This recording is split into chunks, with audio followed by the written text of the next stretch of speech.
Hi everyone! The new 62 episode of Skibidi Toilets is finally out. In this video, I'll analyze the new episode, tell you where the action takes place, and what old video we already saw on this map. I'll show the traitor you may have missed. We'll break down all the secrets and Easter eggs, anything you might not have noticed. So as always, sit comfortably and watch till the end so you don't miss the best part. Let's go! And we saw for the first time how engineers work and recover wounded agents. And damn, where did he put that welding machine? But I guess it's okay. It's the right thing to do. There's a reason Dafouk draws our attention to these two guys. Look at the sign. It's Grupa 6. It's actually the name of a security company from GTA. I noticed that their camera is the same as in the Grupa office in GTA 5. But most importantly, the old versions of the engineers are different. They definitely didn't have the writing, and the neck was a bit different. We'll come back to these guys later. For now, I'll show you some other secrets. In this ruined toilet, we can see the flushing system. We haven't usually been shown something like this in past episodes. There are strange packages scattered on the ground with a sign like this. If you recognize this company, write in the comments. It will help us know what country everything is taking place in. I'm thinking more about Arab countries. You'll see why. Notice that this cameraman here is drinking something from a cup. It's like his lower camera is his mouth. We've seen this in episode 19 and episode 36. Apparently, they can also eat through the lower camera. There's also a hint in this episode that the cameramen aren't robots, but I'll show you that later. As we can see, there are agents placed all over the location. They are just standing around or patrolling the buildings. It looks like this area has been completely taken over by the Alliance. All they have to do is just look for the remaining Skibidi and entertain themselves. That's exactly what they're doing. Look at them throwing the toilet like a ball. By the way, it looks like this Skibidi is blonde. But he was unlucky. The big speaker man did not calculate the force and threw him with a sound wave to the wall. They didn't seem to know how to do that before Speaker Woman appeared. I think she's some kind of new invention that was sent to help the Alliance from the Speakerman base.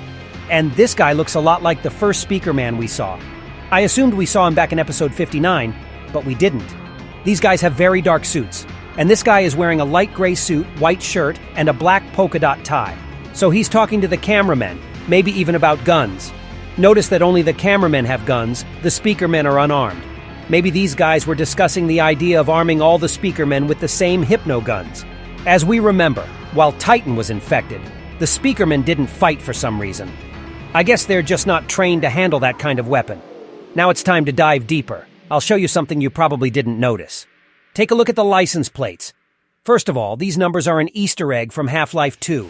They represent the zip code of a town in West Virginia called Freeman. In case you didn't know, the main character in this game is named Gordon Freeman. We saw him a lot in the early episodes. But that's not the whole meaning. Also, the number 24 is written separately. And in this episode, we saw exactly this speaker man.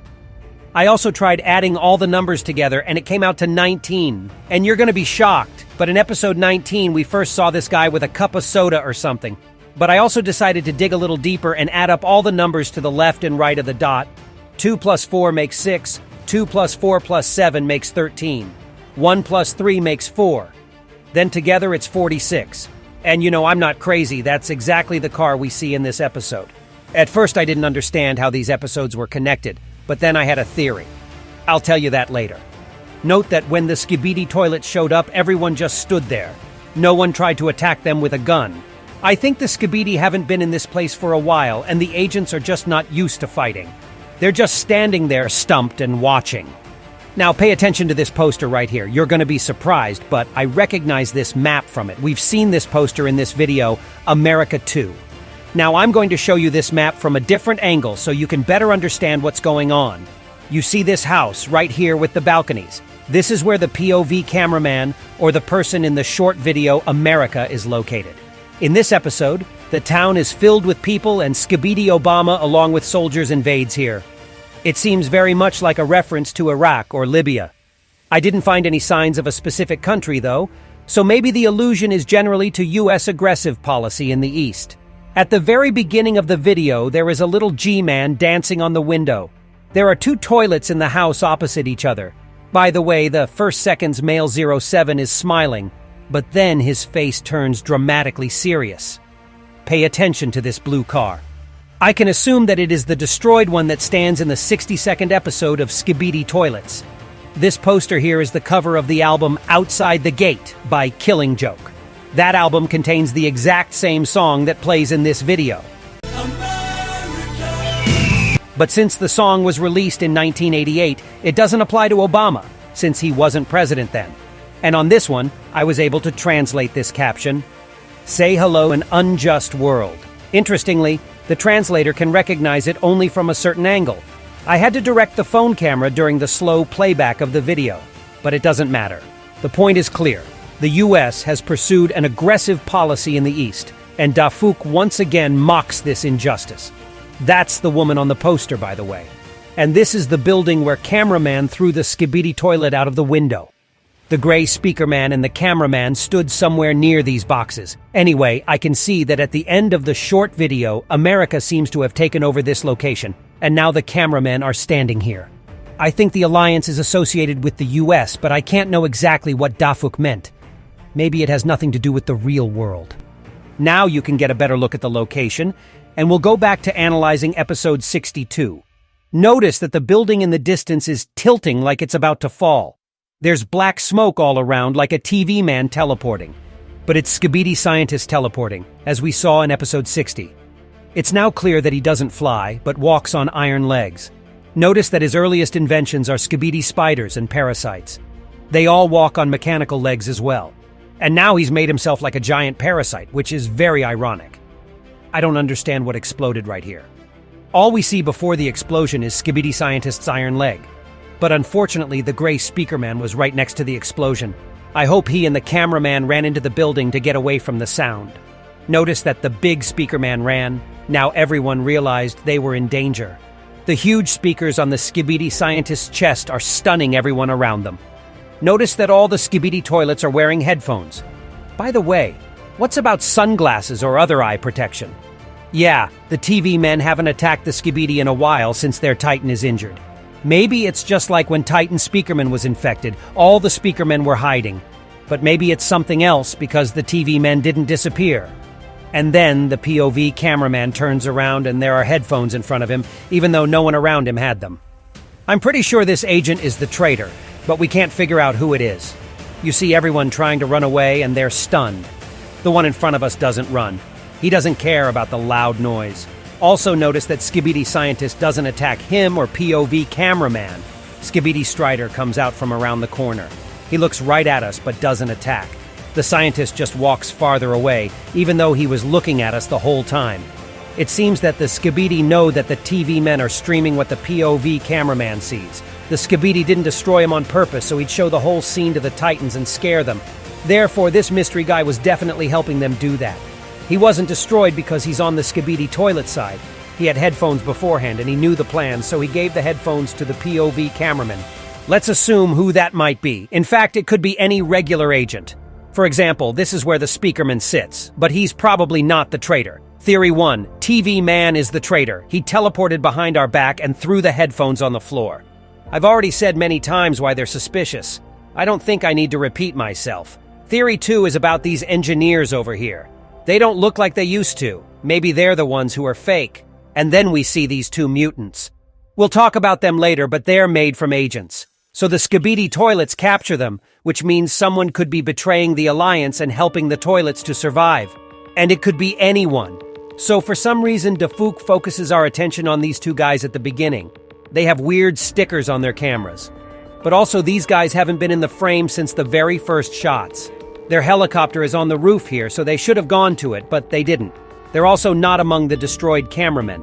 The engineers could have gone into the building, put on headphones, and when it all started, threw one pair to us. And then there's the third theory, which is the craziest. There's a reason I told you about episode 46, where we could be referred to by the license plates. There's a secret agent standing next to the same blue car, and I'm not sure if it's Dafuk. He seems to have black pants and a blue blazer, and Dafuk has a black one. Anyway, this secret agent could be helping Skibidi toilets and giving headphones to us. Now let's turn our attention to G-Man. His face is still as battered as ever, but his eyes have gone white. And when I realized that, I got goosebumps. Remember in episode 60 when the Astro toilets attacked G-Man? I assumed it was because he brought the cameramen with him, but the scientist defended him, as if he thought G-Man could be trusted. But as we remember, he did see the cameramen. What if the scientist only pretended to trust G-Man, but he actually did something to his brain in the lab? Why we don't see G-Man's eyes anymore? Maybe the scientist decided G-Man was a traitor too, but couldn't destroy him. He had to brainwash G-Man to keep him alive, but he certainly didn't betray Skibidi. And when I look at that scene and see G-Man's hopeful look, it's creepy to imagine such a thing. But somehow his eyes are white now. By the way, there's no flame coming out of his jetpack's turbine. I guess they just forgot to add it. Note that G-Man was given the old lasers, like in episode 38. He used to have wider guns and sticking sights around. It looks like the scientist reset him to the default settings of the improved version. It's kind of sad because we know he's not a traitor. Maybe G-Man's also blind, by the way. Notice how this cameraman starts to go up in smoke after he falls. That's the guy those engineers were repairing. Maybe he was intentionally soldered wrong and now he's broken badly. When G-Man shoots lasers at this building, one of the cameramen falls out of the window. And this is a funny-looking invention. It's an airplane with so wide wings that they need their own rotors. Note that huge cannon in our favorite sussy spot. I don't understand why they would drop bombs on this location. Maybe it's also a reference to the US or something. Notice that the engineers' helicopters explode, but we don't see the projectiles. The last time we saw something like that was from Titan Cameraman's cannon shots. By the way, he threw his cannon away in episode 55 when it was ignited by radioactive smoke. Maybe the Skibidi picked it up and rebuilt it. Anyway, I don't see anyone shooting around. And we saw an early version of this mutant in episode 33, but his fingers were long and he moved kind of nervously. This version goes smoothly and his hands are normal. Apparently, it's another Skibidi scientist technology. He has a gray armored toilet now, and this guy next to him seems to be made from a big cameraman, only enlarged. We can see how much smaller the original was. He also looks similar to the big TV man in size, but his shirt is white, while TV man has a dark shirt. Notice that when the big cameraman is ripped in half, there's more than just electricity. What is that, robot oil? I don't think so. The hint is that the agents are half robot, half human. This is definitely not the same mutant from episode 33, because he was destroyed in episode 37 by the cured big speakerman. Notice how this mutant picks up the camera with his hand and is about to saw it off. Maybe he also wants the tapes. Maybe he needs to report to his management, which means there are Skibidi bosses more important than the scientist. That's all for now. Hope you've joined my Discord server.